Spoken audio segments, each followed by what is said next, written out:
Assalamualaikum Malaysia. Sekarang ni kita bersiaran dari Paris, Porte Mille, Paris. Prudential Star Clubber Qualifier. So insyaAllah kita akan berjumpa lagi. Kita struggle lagi untuk ke Melbourne 2025.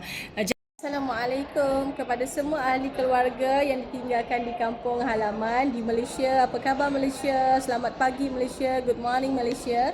Sekarang ni bersiaran dari Paris, Porte Mille Paris, Perancis. Yang dibawakan khas, diterbangkan khas daripada Prudential Malaysia. Prudential Malaysia berada di Paris, Porte Mille Paris, kota cinta kita, kota London. So di kesempatan ini semoga anak-anak Umi semua, Papa, kita dapat sama-sama juga travel ke overseas, tempat yang menarik, mencari, melihat nikmat dan kebesaran Allah SWT bersama-sama.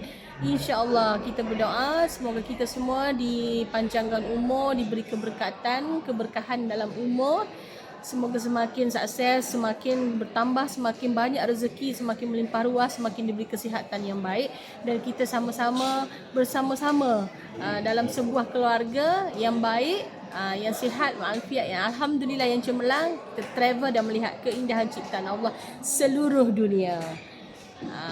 InsyaAllah. Amin amin ya rabbal alamin.